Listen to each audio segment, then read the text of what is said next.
Welcome to Scoop World Order. Hope you guys are having a fantastic Wednesday. I had a great interview today with Sonny Styles and Lorenzo Styles Jr. Check that out. It is live on our YouTube page, talking about a charity event they are participating in this Friday. Give it a look. It's really cool. They're doing great work, great kids, great family. Really excited to help them out, get them a little bit of exposure. So give them some love. Check out. You could go to sunnystyles.com or lorenzostylesjr.com. And you can check out their pages for their fundraising if you guys feel so inclined. So again, we appreciate those guys taking the time. It was a great interview. Two great kids, two great Buckeyes, and two guys I think they're going to make major impacts this year. So really excited about that. Going to talk about a five-star tackle coming to town. He is one of my favorite guys to watch on film. We're going to break his film down again. Really, really good player. We got a lot of studs coming in. So I know that everyone has got anxiety over our tackle recruiting, but landing this kid would alleviate a lot of it. So we're going to see what Justin Fry and our NIL groups are up to, along with Ryan Day, and we're going to see how this goes. As always, we appreciate you guys kicking it with us each and every night. Thank you guys for joining us every night at 7. Again, it's a blast. We love it. It is so fun to kick with you guys. We're very thankful for you guys, very appreciative of you guys. Thank you for all that you guys do and have done for us as we've been growing this channel. If you guys enjoy this content, please leave us a like, click subscribe, also click that little alert bell. Get an alert every time we go live, which is every night. So again, we appreciate you guys, our standard constituents who are on here each and every night, getting the chat all livened up. Thank you to the Wrench brothers, Akeem, Devin, and the Wrench sisters, Kim and Doreen, for keeping the chat nice and clean. Shout out to the Scoop 19 chat. I think you guys break the records for data every single day with the chat, so I appreciate you guys on there as well, keeping it nice and active. So thank you for all that you guys do. Shout out where you guys are watching from, shout out who you guys are watching with, and let's get it. Nevada, we are going to talk about a five-star tackle because everybody in the world loves a good five-star tackle story. So we're going to talk a little bit about Josh Petty coming to town. Going to be here in a few weeks. It is official visit season. These kids are all intrigued by Ohio State. I don't think it's any accident with the proficiency on offense, along with, the fact that we've put 4 tackles in the league in the last 3 years, which is incredible, especially with Paris going 6 overall. I think that's huge for these kids. What are your thoughts? Josh Petty is going to come to town. What are your thoughts on him? Well, I just think it's an example of Josh Fry, Justin Fry doing work in terms of we're kind of getting to the point right now where I think we've cast this wide net, but we're kind of going to the narrower filter. We're getting kids in, we're getting commitments for people to come for visits, and the amount of talent that we've got coming in this weekend, the following weekend, over the next 2 weeks is really kind of absurd. I mean, it's a kind of a murderer's row of 5-star talent. And, it's kind of jaw dropping, to be honest with you, because you kind of figured a lot of these kids would say they were going to come visit, but you weren't sure they were actually going to make it or not. But man, Ohio State is laying them in right now. And I just think it speaks to the momentum that Ohio State has as a brand. The visibility that Ohio State, has as a football program, the relentlessness which the staff is pursuing it, but also, one thing that keeps coming, out over and over and over and over again is, and I wanted to call it out on, on this podcast, is the leadership and recruiting from Taven St. Clair and how he has really kind of assumed that position. You'd like to see that from your quarterback. Like, the dream is that your quarterback is kind of the leader of your class, and that he is the guy that kind of assumes that mantle, helps recruit the other kids, and that's kind of the dream scenario. Now, it doesn't always work out that way because not every quarterback is wired that way. And you guys very famous, in 2002 when they had the incoming class, it was Justin Zwick and Troy Smith. And there ended up being a leader there, but it wasn't the one that everybody thought it was going to be. It ended up being Troy Smith, and he was, he was the last recruit taken in this class. In this case, you've got Taven St. Clair, who's one of the top 2 players in the country, 5-star quarterback, kid from Ohio, and he's taken upon himself to recruit these other kids. And that stuff makes a difference because the staff can take it so far and can make so much contact. But when you've got a quarterback that really kind of grabs the reins and says, look, I'm going to really lead this team even before I get to campus, before I'm on the field, I just think it's a great sign. It's a great sign for Ohio State. It's a great sign for that incoming recruiting class. And it speaks a lot about Taven St. Clair as a person in terms of he's a leader. He's a person that other kids gravitate to, that other kids want to follow. And as a result, you're seeing a lot of these kids coming in, and a lot of them mention when they mention their recruitment. They talk about the staff recruiting, they talk about Pantoni and some of the other people, but they also talk about Taven St. Clair and about how he's kind of leading the charge to get them in. And I just think that's a great sign for Ohio State, and really a tribute to Tavian and what a nice job he's doing. Yeah, and I've got Petty's film rolling right now, but I agree. I think it's always interesting when you've got the quarterback guy who always is. It's nice when you have him in the fold early. He committed relatively early. He's been at practice a ton. It's a huge advantage for him to be an hour away. I mean, he's over near Dayton, so he can get over here quick, and he can really do a good job of just being around the system, sitting in the meetings. Because again, that's really valuable, especially like in the springtime. You leave school, take the day off school, call in sick, whatever. I don't know. I don't know how that works at high schools nowadays with online classes. If you can just take online classes on certain days, but he's around the program a lot. And again, I think that you have to kind of ride that like that euphoric, notion of, hey, this is how we're going to do it. I'm going to be the starting quarterback. You're going to be my left tackle. You're going to be my right tackle. You're going to be my starting receiver. You're going to be my tight end. Because he's going to have more juice on the offensive side of the ball, obviously, just because. But again, I say all the time that the quarterbacks are, they're really a focal point of the infrastructure that's put around them. So again, if I'm a quarterback, I'm calling David Sanders every day. I'm calling Petty every day. Carter Lowe. Like, I mean, I'm trying to get as many linemen as I can get along with receivers, because it makes your life a lot easier. It makes your life a lot better. And I was like that when I was an offensive tackle. Like, I wanted to play at Ohio State. As much as I love the prestige and growing up in Ohio and wanting to be a Buckeye, like, I wanted to play with great players. I wanted to play with great skill guys. And, I didn't want to be miserable because our skill guys sucked, and again, like I had offers from Stanford and Northwestern and Purdue and, Vanderbilt, like great academic institutions, but like the players just weren't great. This is pre-Harbaugh Stanford. So this is when Stanford was atrocious.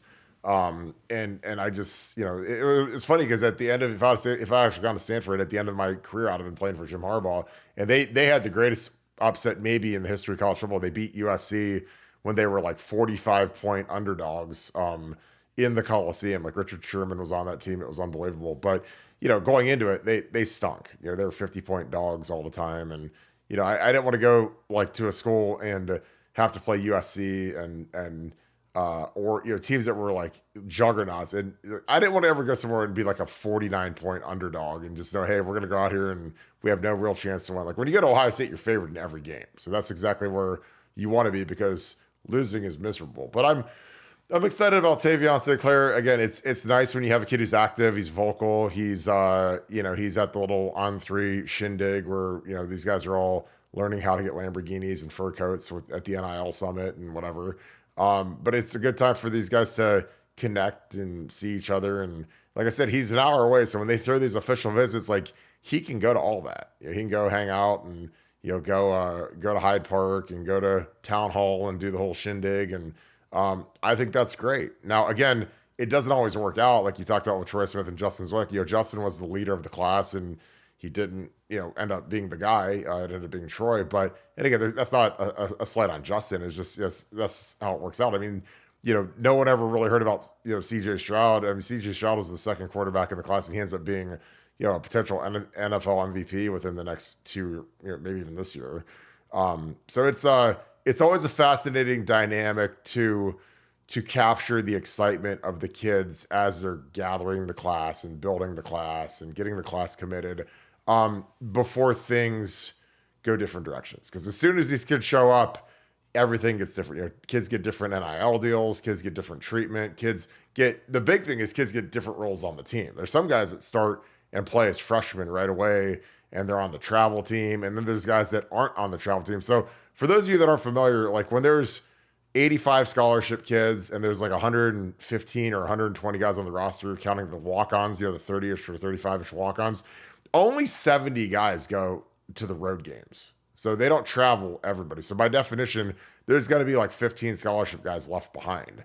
So that's always like a stark, bucket of cold water dumped on some of these guys' heads when they're like, well, I don't get to go to the road game, because I didn't know there was I thought when I was like playing at Ohio State, I got to go to every game. It's like, nope, you're not on the travel roster. You get to sit in the dorm and watch it on TV. And I was like, screw that. I'm driving back to Massillon. The guys would go home every weekend because they were just miserable sitting in those dorms. So, but I'm excited about it. Again, I think that having a kid who's a natural leader, who wants and cares, and he's doing stuff he doesn't have to do. He doesn't have to go out and try to recruit kids, but it helps the coaches, and I think it generates some excitement. Nevada, who are some of the best player recruiters that you can remember? Because you've been doing this for a long time, and I've been doing it for a long time. And there's some kids that they take to it and they love it, and I think it pays real dividends. But who are some guys that have stood out to you over the years? Well, I mean, Mike Brewster is on the Mount Rushmore of recruit. I mean, he was the greatest single recruiter. The class was known as the Brew Crew for good reason, because I mean that guy was absolutely relentless in terms of getting kids to the school, and landed the biggest single recruit that I think Ohio State's ever had in terms of Terrell Pryor.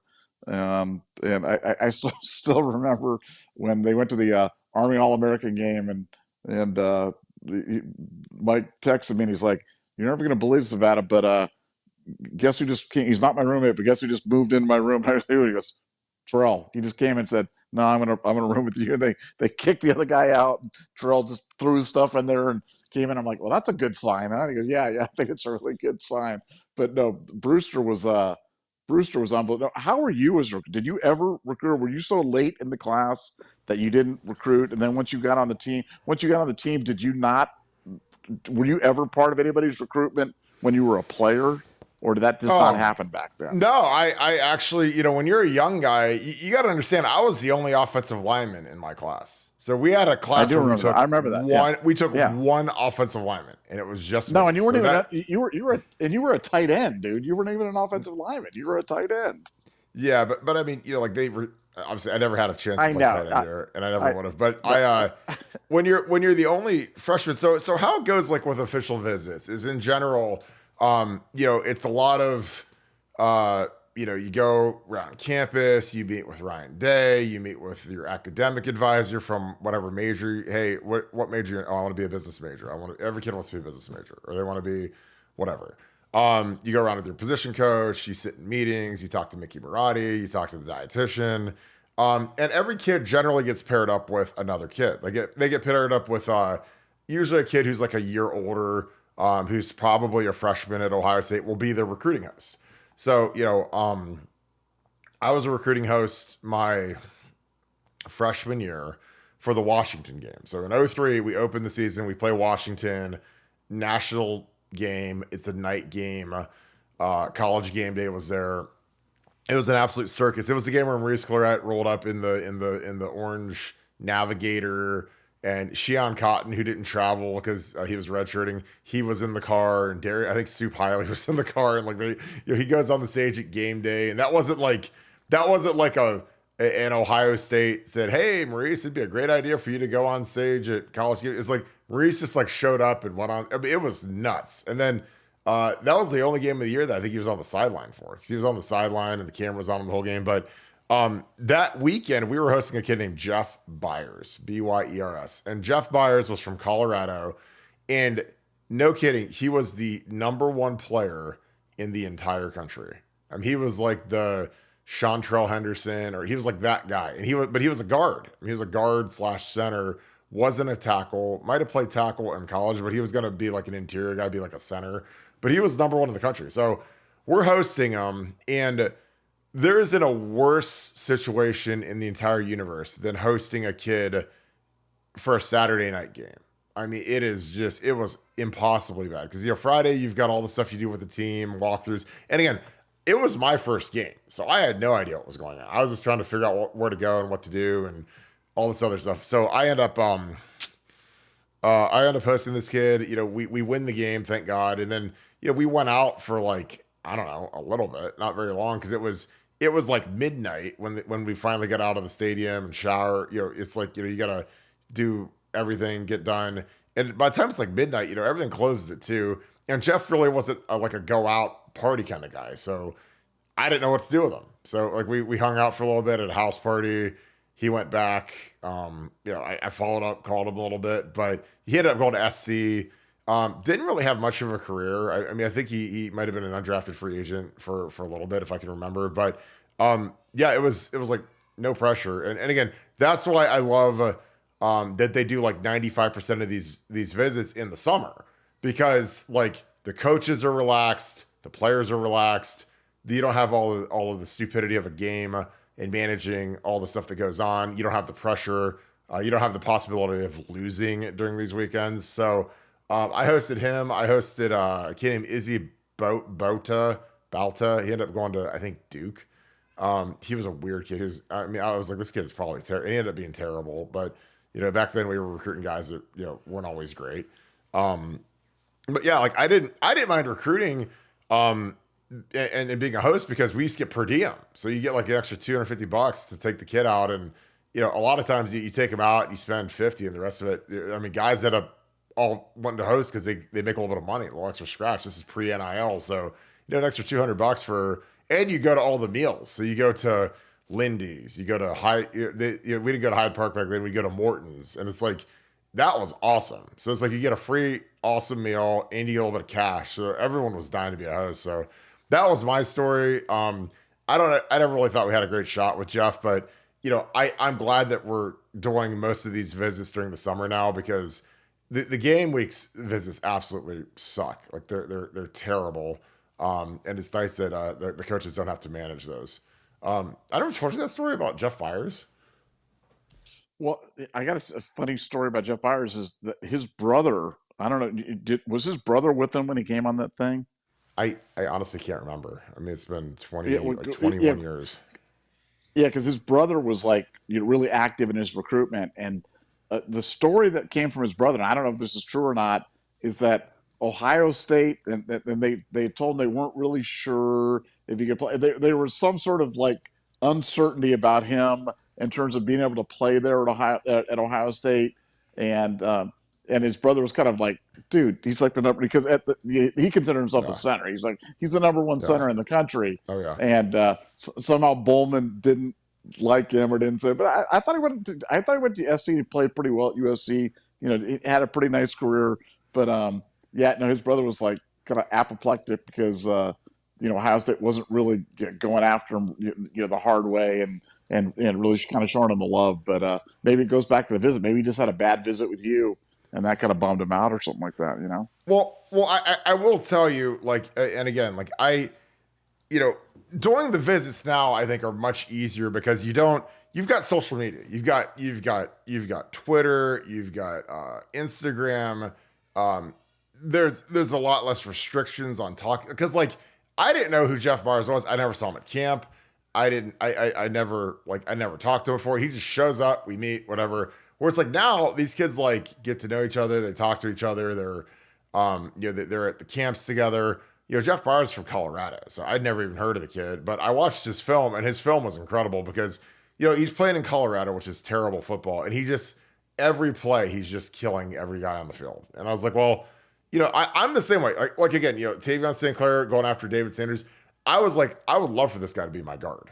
That's how I used. I helped host Kyle Mitchum, who was an Army All-American kid. Never ended up starting a game at Ohio State, but he was a kid that I liked, and I was in the business of finding good guards, because it makes your life easier as a tackle if you got a good guard next to you. Obviously, TJ ended up being a really good guard next to me. But you need as many guys as you can get, because guys get hurt, guys have injuries, whatever. But yeah, I mean, I don't, Jeff obviously never came back. He ended up going to SC. Again, he's a West Coast kid. But it is hard because these coaches, when they're pairing up the recruits with the kids on the roster, it's like they got to kind of find matching personalities. They honestly, they got to figure out if these kids like to go out or not. Because Jeff was just like a like I wasn't like super go out guy, but I was fine with going out. But like Jeff was not a go out guy at all. So like, if guys don't want to go out and hit the scene, like I don't really know. I mean, what are we supposed to do? Sit and play Yahtzee at the house, I guess. I don't know. I mean, I assume that most of these guys want to go out and see what college life looks like and see if there's any, girls that are out there that'll chase them around. But that's just me. What do I know? But I think it is interesting now because these visits are so sophisticated because there's so much more information available and there's so much more gathering because of the constant communication between the two. Like I said, it's like they've lifted they've taken the chains off essentially of how much information you can gather on these kids. And I think that's important because again, the kids have to feel comfortable. They got to feel like they can get developed. Obviously NIL is important, but I think that, kids that are just pure NIL, I just see them hitting the side of the mountain pretty quick just because, like eventually you're going to be sitting there and saying, well, like, yeah, I got this, this stack of whatever, but it's like, did you see what Marvin Harrison, he just signed for $37 million or whatever? Like that's like real money. Like that's life-changing money. Like these NIL deals, like I know what they are. They're not, it ain't that. So, again, there's a lot of fictitious numbers that were thrown around at the initial round of NIL. That's where the Jaden Rashada lawsuit with Florida is where they said they give him $13 million. Like those things don't exist anymore. The market has kind of self-corrected. And, I think guys are figuring out, hey, I better go somewhere where I can be the next Paris Johnson. Because Paris Johnson, his next extension will be $100 million, $150 million. So as long as he keeps doing what he's doing and stays upright and healthy and his knees are good, he's going to make a lot of money. What else, Nevada? Again, we got official visits coming up this weekend, which are going to be fantastic. Camps start next week. It's kind of here. It's kind of like this is kind of like the season kicking off. Then there's a little bit of a lull in July when the coaches go on vacation. But man, it is here and now. What are you most excited about? Well, I don't know if excited is the right word on this, but I'm curious to see the impact on NIL of this announcement about the revenue sharing coming from the schools. I have a sneaking suspicion that it's going to have a chilling impact on the amount of donations that are going to these collectives. And this is not an Ohio State thing. I think it's just like a college football thing in general. It's going to be really interesting to see if people are as enthusiastic to give to these collectives now that they know that the schools can give up to 20 or $22 million of their money, that they're getting from these huge media deals. Yeah, how happy are people going to be to keep donating? And I think that's going to be really interesting to see because it's funny because you've talked about the market self-correcting and the NIL, and it is kind of interesting because when it first came, it's kind of the Wild West and nobody's sure where it's at. And then there's big money, and now it's kind of swinging back. But I'm waiting for the pendulum to swing back the other way because all it's going to take, there was a famous, I wrote this on the board, but there was, I can't remember the medical school. It might have been NYU medicine or something, where a billionaire philanthropist got up at the commencement and said, from here on, I'm paying for everybody. Medical school now at NYU is free, and I'm paying for everybody. Everybody gets stood up and cheered and went crazy because this billionaire was endowing this program in terms of doing it. When's that going to happen in football? When is some billionaire going to stand up at Northwestern and say, "I am giving $1 billion to the football program, and the interest on that is going to be $70 million a year, and we're going to spend that building the greatest football team ever." I mean, when is that going to happen? And I think it's inevitable, right? I mean, I think it has to happen. So you've kind of got these small impact of these smaller donors. I think are going to stop giving, but when is the big mega donor going to step up in terms of doing stuff, and what will the impact be on recruiting? I don't think anybody really knows. So I think that's my anxiety. When you ask, what's my biggest anxiety going into this recruiting season? Is that what is there going to be a mega donor that steps up at some point and just completely upsets the market for college football? And all it would take would be one. All it would take would be one that just drives everything. It's the greater fool theory. If one person does that, what's the impact on college football? What would be the impact on recruiting? And I don't know, because all things being equal, Ohio State's going to get more than their share, and we're going to be the chalk, and we're going to be one of the dominant brands. But something like this could could really upset the apple cart. So I don't know if you agree, disagree, or whatever, but that's kind of what I'm seeing. I've been saying it for years. I mean, like again, like the classic is Phil Knight in Oregon, and people that are stupid don't think that, oh, well, Phil Knight, who's given, he's probably going to end up giving, 500 million, a billion. I mean, he's got billions. He's 85 years old. Like, what's he going to endow to the University of Oregon, the school that gave him everything, the school that he's made into? He invented Oregon's brand. The whole thing is him, and I know that's tied to Nike and whatever, but, at the end of the day, like, he set up Division Street, which is the top, collective in the entire world. It's run by all Nike executives. I'm sure that he's funded it. They've killed it. I mean, outside of us, we were number one. They were probably number two in the portal. Dylan Gabriel. They got a great wide receiver. They beat us on the Michigan State D tackle. I mean, I think that's the closest thing I've seen. Again, when he kicks the bucket, which I hope is never, because I think he's a genius. Like, where's his money going to go? Is it all going to go to different charities, or is he going to endow the University of Oregon to be great? Because again, if I'm him and I'm not buying any green bananas anytime soon, like, I want to see Oregon win a national championship like this year. So what's the cost? Who cares? When you're on borrowed time or you're getting up there, it's like, it's go time. And again, I think that we've got people that are like that in Ohio. I mean, we've got a lot of money in Ohio. We've got a lot of people that want to support Ohio State.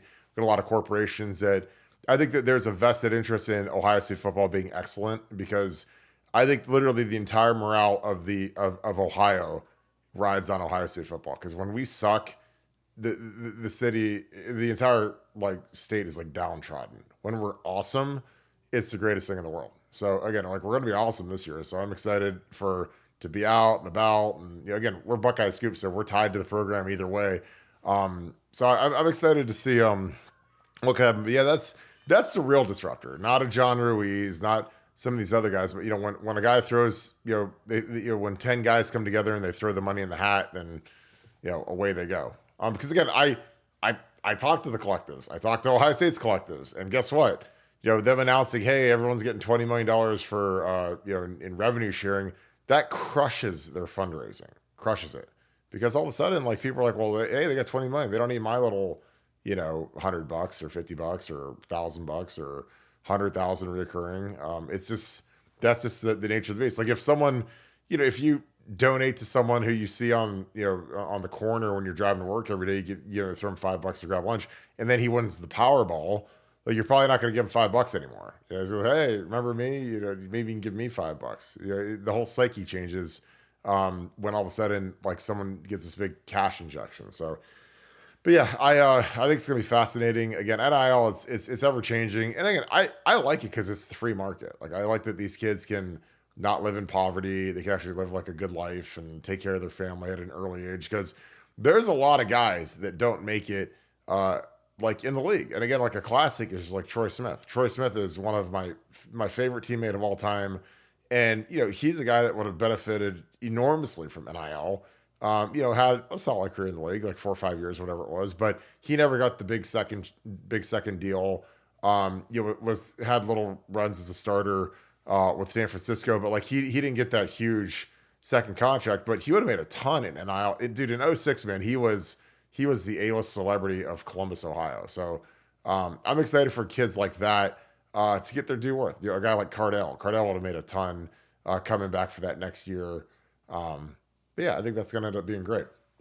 Real quick, I do want to talk about the interview I did today. So I interviewed Sonny Styles and Lorenzo Styles Jr. today about they're doing a charity. It's called Huckleberry House. It's for basically young adult and teenage homelessness. They're doing an event at lower.com field, which is that's where the Crew plays their new stadium. It's a sleep out on Friday.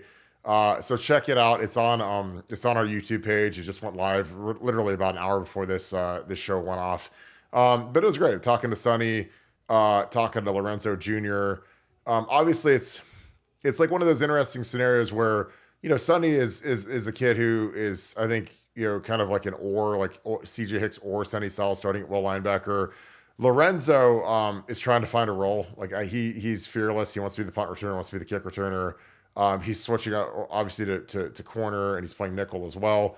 But it was a great interview. And again, it's like it's just one of those interesting scenarios where like the younger brother is likely to play more than the older brother. But the older brother is still in a pretty significant position change, moving from receiver to corner. He redshirted last year, but he still played in 4 games. But super great kids, great family. Really, as athletic of a duo as we have in terms of brothers that have played at Ohio State. Nevada, I'm not sure if you watched it, but what are your thoughts on Lorenzo and Sonny? Because I think that those are 2 guys that could be major contributors this year. And again, I'm really high on Junior, on Lorenzo Styles Jr. just because when I talk to people, they say in terms of who are the 2 fastest guys on the team, it's JB Jaden Ballard, who has been the fastest guy for a couple of years now, and Lorenzo Jr. is the guy that challenges them the most. But what are your thoughts on those 2? And then we'll get into some super chats. Yeah, no, I mean, like Lowe's trying to make himself a spot. It's probably his kick returner. That's probably the quickest path for him to see the field. And yeah, and he can pick him up and put him down for sure. We always talk about the players know who the players know, and when you ask them who's the fastest guy, a lot of people think he is. I mean, he's right there, like you said, with Jaden. But he can absolutely fly. Would love to see Ohio State start trying to return some kicks actually, and if they do that and they put him back there, I mean, he wants to go with it. He's willing, and he's pretty. He runs recklessly, so he's got all the attributes for a great kick returner. As for Sonny, obviously we've talked about him. I just think those kids were raised right. I think it's really a tribute to them that they're so committed to this charity and really believe in it. Because a lot of guys do the charity work because it's part of their NIL or it's part of their obligations at school. It's part of hey, you're doing this for this NIL thing. You get this money. You go here. You represent. These guys are doing it because they're doing it, and I really respect them for it. I really respect that they really believe in the cause and really want to help it out. And the entire family is really behind it, and it's great because Senior Lorenzo Styles Sr. was one of my favorite players at Ohio State, and a terrific player in the NFL as well. So just a great family. Glad that we could help him out, and it was really nice of you to make time to interview him today and to promote that charity. That was really nice. Yeah, and they've got great parents. Like mom and dad are really tough, disciplined people, very solid people. And again, I think that it's really inspiring when these kids do something like this because I talked to the lady Sonia who runs this program, and it's heartbreaking. I mean, because it's not just kids from the projects, the inner city. I mean, there's kids from like Dublin, Jerome, and New Albany that get dropped off by their parents because their parents don't want them anymore. Essentially, like they treat them like they're shelter animals, and it's some of the saddest stuff I've ever heard of. And again, I when I talk to the parents, I'm like, you should thank your parents because again, like they don't, again, it's just insane what people do to their kids now. But the Huckleberry House is the name of the charity. It's called Huck House for short. It's an amazing group of people. But they deal with some heavy stuff now. And I mean, it is, when their phone rings after midnight, it ain't good. So, it's an amazing charity. I'm very proud, to be an Ohio State Buckeye because of kids like Lorenzo Styles Jr. and Sonny Styles for doing something like this and frankly shedding a light on it because I honestly doubt many people have heard of it before this interview or before we talked about it. And again, it opened my eyes because like I said, I talked to the director of the charity for about 45 minutes last night just to prep for the interview today, and it was incredible. So again, support them as best you can because they are great kids. So we will get into some super chats. Andre Duke, what is up, brother? Excuse me. And thank you for being an ultra member. Thank you for the 10. Kirk, I love the old highlights of Buckeye touchdowns whenever you played because you get to see all the skill guys zoom down the field and then you see Kirk Barton put his speed on display. I'm glad you noticed that because that was something that I did a lot just because I would always run to the ball just because that's what I was taught in high school. Now again, I know that it's not cool to run to the ball, so most of our guys don't run to the ball. But like it was funny, like when I was in high school, I was taught to run to the ball. on offense and defense. Obviously, defense you always run to it, but on offense you run to it just in case there's some freak fumble or running back tears his hamstring, blows his leg out, drops the ball on the ground. Like you could be there. You'd be there to scoop it. And plus, I'd always want to be down there to peel guys off of the skill guys, because I don't want like a DB or a safety or a linebacker laying on Santonio or Teddy or one of our little quick guys. So make sure that they don't do anything stupid or there's any funny business there. So I did it.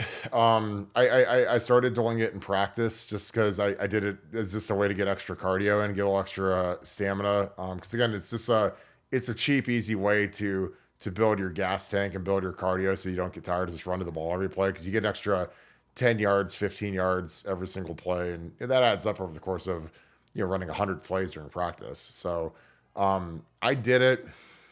It was funny because I got to the NFL and I played for the Bears. I played for Harry Heastand, who a lot of you guys know was at Notre Dame, fantastic line coach, and he was really big on that. So he would love that because I'd always run to the ball. But it was funny because he didn't make the old guys do it. So like the older guys didn't have to run the ball, but the young guys like us that were trying to make the team, like the rookies and the first and second year guys, like the second group and in practices would always have to run to the ball, and then the older guys went, which again, it's fine. If a guy's 37 years old, he probably doesn't need as much wear and tear on his legs. But I loved doing that. And then it was funny when Tom Herman showed up, it all changed because when I was coaching, I'd always have the guys run to the ball. I'd have Brewster and Muhort and Norwell. I'd have them run to the ball for conditioning. It's an extra way to get some cheap mileage and get some extra calories burned, keep those guys lean.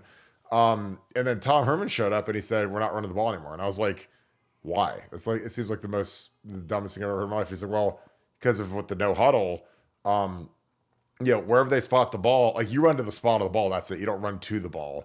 And you go and line up so that we can go fast. Like we don't need to wait for you running over from the pile to get set up so we can run the next play." So that all changed, which was kind of interesting. It was kind of, it'd be like if you told you're coaching a basketball team and say, "Hey guys, don't bend your knees when you play defense. Just stand upright and look lazy and look like you're not giving the effort." So that was a stark change because I was a big run to the ball guy because I thought that, again, I like the mentality of not just the conditioning, but I like our guys having kind of a pack, like a wolf pack mentality where they run and they make sure that nobody messes with our skill guys. Again, it was like the Michigan lineman, the famous scene where I think it was like Cam Brown up at Michigan and something's going on with their guy. And then all the Michigan linemen run over and like none of our guys come to help Cam. So it's like, there's like 4 Michigan offensive linemen around him and our little corner is standing there. And it's like that's how it's supposed to be.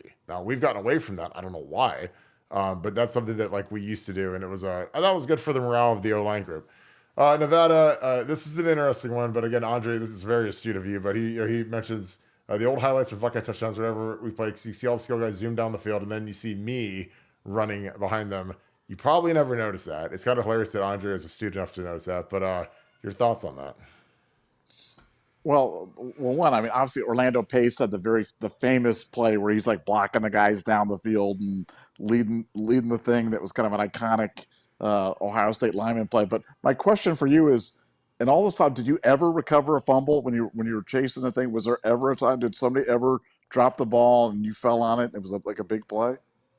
No, but I did make a tackle on a fumble once. I can't remember which game it was. I think it might have been San Diego State, where it's like the ball popped out, guy scooped it up, and I was down there to make the tackle because I was in the vicinity of it. So it wasn't, because again, like the enemy, when you're a big guy, the enemy of your life is space.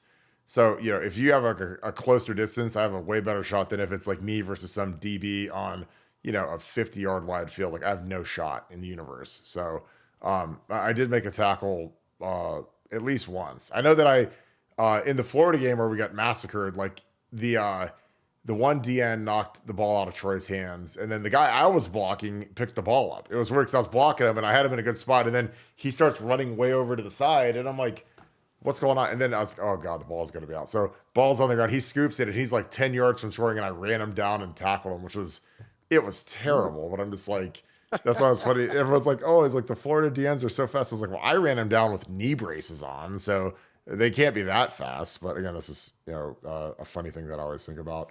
But yeah, so that was a really nice little note, Andre. I appreciate that. Speedman 606, thank you for the 10. Okay, boys, with NIL in play, how many of these kids in smaller schools that the P4 plays early in the year consider those games as an audition to possibly transfer to the portal? Well, I think that's all these kids. I mean, all these kids that go to these smaller schools. You go to a MAC school, you go to even a smaller Big Ten school. I think that these guys are all auditioning. I think all of these guys are in play. I think all of these guys are trying to get a bigger bag or get a bigger exposure. Nobody grows up dreaming of playing football at Indiana or Akron or Kent State or wherever. So, when a kid balls out, especially as a young player, everything kind of opens up for him, and you can end up at, a big time school. Like the kid, Caden Warrior, the kid from Massillon, went to Miami of Ohio. And I guarantee you he didn't dream of playing at Miami of Ohio as a little kid. He wanted to be a Buckeye. And guess what? He had a couple of good years, maybe I don't know how long he's been, 2 or 3 years. And he was a good player. I don't know if he was All MAC or second team All MAC, but he hits the portal and Ohio State offers him. And he ends up turning him down to go to Oklahoma, where he's going to start this year. So again, I think if you're one of those kids who's a smaller school kid, I think it's kind of the double-edged sword. Like Carter Smith is another example. Kid from Olentangy Liberty, a kid that dreamed of being a Buckeye. I'm sure he's from Columbus. Goes to Indiana, starts as a redshirt freshman, had a good year last year, hits the portal, and he gets offered from Ole Miss, Florida State, A&M. He got offered by just a smorgasbord of schools. He ended up going back to Indiana because he gave him a huge NIL deal for Indiana. But I think that's kind of the way of the world now. Is everyone's up for audition because you can instantly become a free agent whenever you'd like. And again, I think that it's something that makes everyone stay sharper, because you can't be a kid who's at Ohio State and not think that Ohio State's not going to try to recruit to replace you from someone from your own recruiting class. Which, again, if you're Ohio State, you take 6 offensive linemen or 5 offensive linemen, and then you miss on a kid that goes to Louisville, and then he ends up starting as a freshman and playing great, then he might hit the portal and he might be a Buckeye eventually. So it's such a weird dynamic, but I like it because it helps you correct recruiting errors at a really rapid rate if you're aggressive about it. Nevada Speedman 606 says, thank you for the 10. He says, okay, boys, so then I don't play. How many of these kids in smaller schools that play the Power 4 early consider this to be an audition to possibly transfer to a bigger program via the portal in November? So the classic example is obviously the Akron Ohio State game. If some kid shows out from Akron and he has great tape versus Ohio State, his offers will go through the roof when he hits the portal. So I think that those kids treat that game like the Super Bowl. Nevada, your thoughts? Yeah, I mean, that's just the reality. I mean, and it's not just football. We've talked about, I mean, it's in every sport now. Every sport right now, the smaller schools are basically the feeders for the larger schools. And, every game is an audition, but certainly games that you're playing against any of the big boys, those are huge audition games. And it is a weird dynamic. It is a weird dynamic because they're almost, it used to be kind of a small school, big school thing. Now it's almost like a minor league. Like those are like AAA teams, and Ohio State is the major leagues, and they all want to kind of get up to the show and kind of get up there in terms of doing what they're doing. But I think there is a benefit because for kids that do get passed by the first time around, they get a chance to almost get re-recruited. And the rankings are almost kind of redone every year as kids show more and more tape, have more and more ability to do things at the college football level. But it's definitely, I know I watch the games differently now. Given the reality of the portal, I'm always looking again. When you and I talk about this all the time, when we're playing Toledo and we're looking at the guy and going, does that guy got eligibility left? How's he looking? What's this guy looking here? And I know Ohio State looks at it the same way. So it's definitely a brave new world for college football. Well, yeah, I think if you're Ohio State and some kid shows out, then all of a sudden you're going to be like, well, hey, I mean, if he hits the portal, I mean, he's already on our radar, and I think that's something that when you play these smaller schools, they they end up having they end up having, these kids that ball out because again, these kids don't want to play in the league. They want to play in the NFL. And now the portal is kind of like the baby version of the NFL.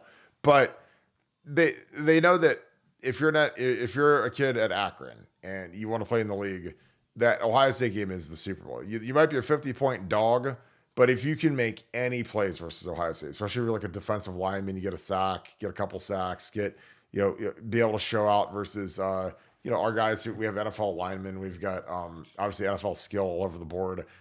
If you can cover JJ Smith, cover Emeka, it's going to be your signature thing. Again, I think about like Joe Staley, who's a Hall of Famer, played at Central Michigan. He literally played Michigan as senior. That was like the only good team he played all year other than Max Schools. And he played good against Michigan. And he knew, like, when I talked to him about it, he's like, I had to play great that game. That's the one game where he played Lamar Woodley, who was a second round pick, big name guy, was a 5-star recruit, blocked him well enough. And sure as can be, Joe Staley became a first round pick. And so, when you're in a Max School, it's like a double-edged sword because, you don't have to play great teams every week. But when you do play that great team, it's like amplified and you have to play great. You can't afford to have like a bad game versus the only good team you see because NFL scouts and GMs and position coaches, they only want to watch you versus good competition. They don't want to watch you against Akron versus Kent. They want to watch Akron versus Ohio State and see how you do versus the big dogs because that's the best way to get like a good solid grade on it. Shannon Boyle. Thank you for the 5. Sick of driving a rig. Does it make sense to be a 48-year-old freshman at Ohio State for a career change? I know it is off topic. Your thoughts? Well, that is an interesting one. I've never heard that. I mean, I don't. Here's the thing. I don't know what you want your career to change into or what type of trade or what you want to learn. Again, this is there's a lot of variables here because I don't know if this is going to be in person, online. I'd imagine it'd be a combination of both. I don't know. I mean, I don't think it's ever too late to change careers. Like, I mean, I wasn't really a podcaster until this past October, and now we podcast like crazy, and we have the number one podcast in the country for one school. So, hey, here we are. So I think that if your heart's in it, do it. Go for it. I don't think 48 is too old. I think 48 is young. But that's just my opinion. And it really depends on what track you want to do and what's the value of going to school versus going to a vocational school and learning a trade. Because college is wicked expensive. It's crazy expensive. And it just depends on what track you're going down. Because if you're going down the right track, then it makes sense to get the job you want or the career change you want. So that's an interesting question. I think it's one of the more interesting super chats we've ever had in Nevada. Your thoughts? Shannon Boyle says, sick of driving his rig. Does it make sense to be a 40-year-old freshman at OSU for a career change? I know it's off topic. Your thoughts? What are your thoughts, Nevada? I think college is, in general, not necessary. And so if I was 48, I wish I was still 48. 48 is very young. So if I was 48 and looking for a career change, I think probably 95% of the types of careers that you really have a chance to go into at 48 don't require a college degree. They just require life experience, which you would seemingly have plenty of by the age 48, and common sense and good intelligence and drive. But how many jobs really require? You're not going into a specialized field like corporate finance or law or medicine or something like that. You're probably going to study something a little bit more, general studies or general business, related. So I personally wouldn't waste the money or the time going back to Ohio State. But in terms of starting a second career, hey, my dad was 23 years in the Air Force. Got out of the Air Force, started a completely separate business, and was wildly successful doing it. So. And not you're right about the same age as Shannon. So I would say absolutely go for the career, but I would bag the degree. I don't think it's necessary.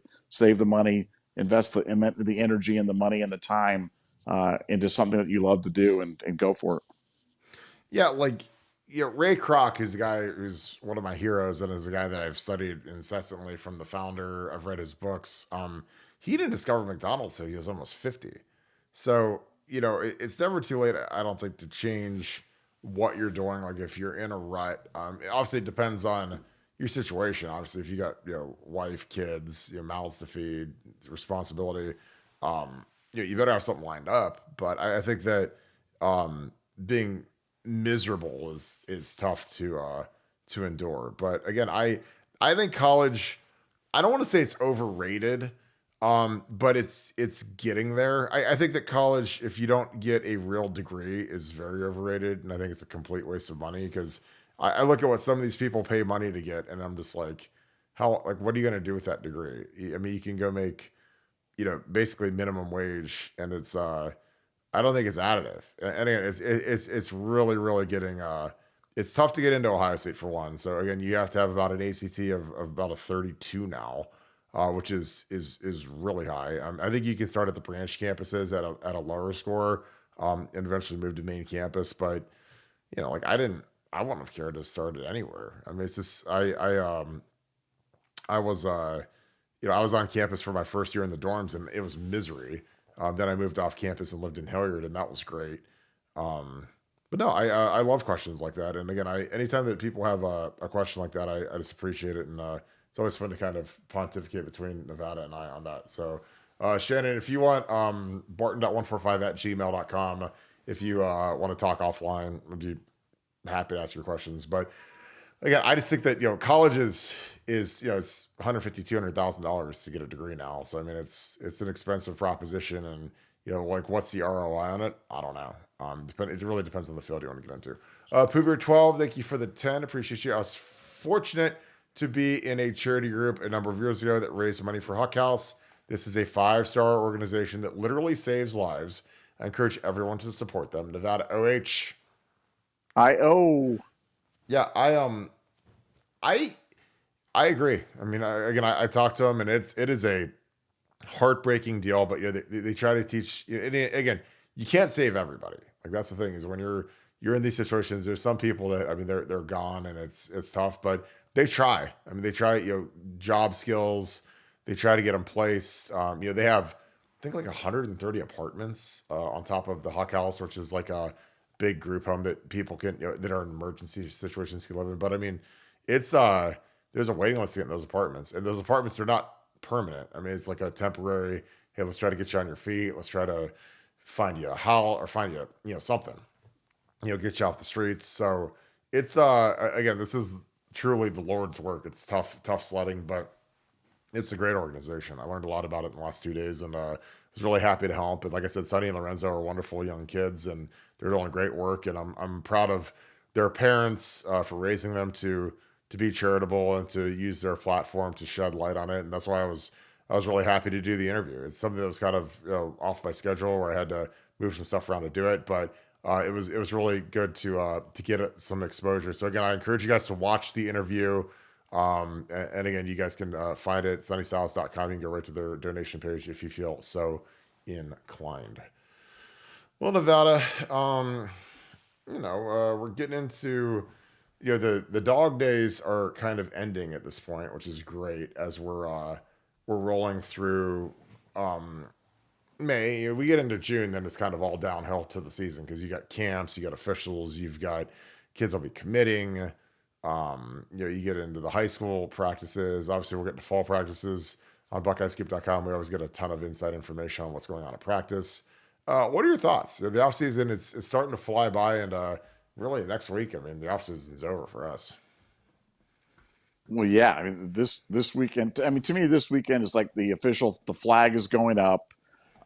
Absolutely enormous recruiting weekend. We've talked about it in previous spots, but you've got just 5-star upon 5-star coming in this weekend, and then the weekend after that, and then the weekend after that. So it's it's on right now. We're definitely kind of sprinting to the finish. I think the next 2 months it's all about official visits, commitments. Going to see a lot of activity in that over the next 6 to 8 weeks, and then after that we're into fall camp, and then you go to fall camp and bang, we're into the season before you know it. And We're now then staring down the 16 or 17 week college football season, is something that we've never experienced before. So yeah, the offseason is absolutely officially over. I'd say that that probably ends as of Friday when all these five stars hit the campus. And I know from Ohio State's perspective, they had that nice little 3 week break. Guys kind of got off. Coaches got a little chance to get a little recharge. But it's all systems go. It's all hands on deck now. And I expect to see some commitments coming out of this week. And I think Ohio State's ready to do work. They're really optimistic about where they sit with a lot of kids. I feel like we've got a lot of kids right on the edge. The NL groups have been kind of activated. I know that from that standpoint, we're in good shape where they need to be in good shape. And I think it's going to yield some fruit. So I think we're going to start seeing some commitments fall. And that'll be exciting to talk about as well.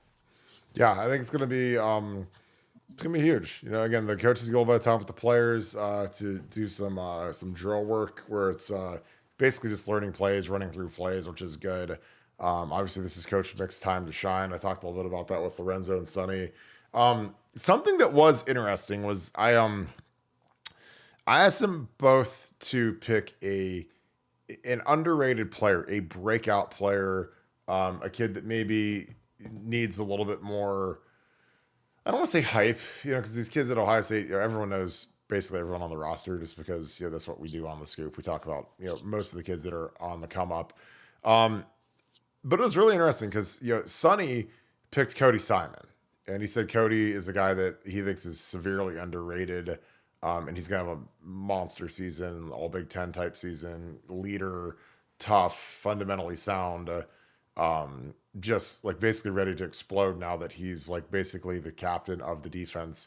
He's a guy that I think could easily be one of the captains this year. Him, Jack Sawyer, maybe JT, Denzel Burke. There's a lot of candidates on that defense to be captains. Lathan Ransom, but Cody I think is a guy that I'd say he's probably close to being a favorite because he's got to be a leader if you're the middle linebacker on the defense. But and then Lorenzo. And I loved this. Like Lorenzo Salles Jr. is a razor sharp kid. I love talking to this kid. And he picked Caden McDonald, which was great because you think a guy who's a skill guy would pick another young skill guy or a quarterback or something. He took a D tackle, and he said that he's an absolute freaky athletic kid, really getting strong in the weight room, pushing a lot of weight. He's getting skinnier, which is great. Not skinny as in like too small, but again, when you're a D tackle, there's a certain optimal weight where you can still be, really difficult to move, but you can keep your endurance and your cardio and your stamina up, so you're not gassing out too quick. That's something that I think Tyler struggled with early in his career. McCain's getting to the point now where he can go and play hard a lot and play harder a lot longer than he could before because his body's maturing. And again, a lot of times you're just a young guy and you're trying to get things fixed. So, but that was exciting. Any reaction to that, Nevada? Well, I mean, Caden's a guy. I mean, I remember, 3 years ago or whatever it was when we were getting early returns on Tyleik Williams, and we were talking about, because Tyleik had come in, not a lot of people were talking about him. I mean, fairly regarded recruit, but like they're like, man, this guy just moves so well for a big guy and really can do some great things. Hearing similar things about Caden, and so I think for Lorenzo to single him out, yeah, I did hear that when I listened to the interview, and found it, it was comforting because it kind of reassured me that we're getting the right information because I've heard that from a lot of people. I've heard that from a lot of people. They like this guy a lot. I wouldn't be surprised to see him play this year. Like, I mean, he's going to be that guy that's going to come out there and he's going to play, and people are going to go, wow, who's that Cade McDonald guy? Yeah, that's a guy that I think people should definitely pay attention to. He is been working on his conditioning so he can go harder than just one or two plays at a time. Now be able to string 3-4 plays, maybe 4 or 5 plays together, and I think he's going to be really, really good. I know Ohio State's really high on him. I know the other players are high on him. So it was nice to hear him get some recognition today. Yeah, the third defensive tackle is one of the positions that's going to be really up for grabs on the team because the third tackle plays a lot. He might as well be a starter. So, I mean, is it Hero Canoe? Is it Caden McDonald? Do you have different guys at three technique versus nose guard? I think that it's going to be fascinating to see who grabs that spot. Yeah, I'm really, really excited about it. I think it's going to be an exciting offseason, and season's almost here, folks. So, Nevada, let's wrap this thing up. Any final thoughts? No, just again, 5 stars galore. I think Ohio State might even be getting a visit from another 5-star defensive tackle. Maybe we'll talk about it tomorrow. Maybe some more Michigan stuff happening. We'll see. Harbaugh seems to never tire of taking people from Michigan, so maybe he's even going to rate them for more, pick the carcass even cleaner there. But we can talk about that another day. Totally agree. So as always, we appreciate you guys. Thank you so much for kicking all this tonight. As always, if you guys enjoy this content, please leave us a like, click subscribe, also click that little alert bell. Again, this is a huge show because you guys made it once, so thank you. The chat is incredible. A lot of great energy. So yeah, appreciate you guys as always being with us. We'll be back in at 7 p.m. tomorrow, ready to rock and roll. Hope you guys have a great night. Thank you so much, Buckeye Nation, and thank you, Scoop family. I will talk to you guys tomorrow. Go Bucks.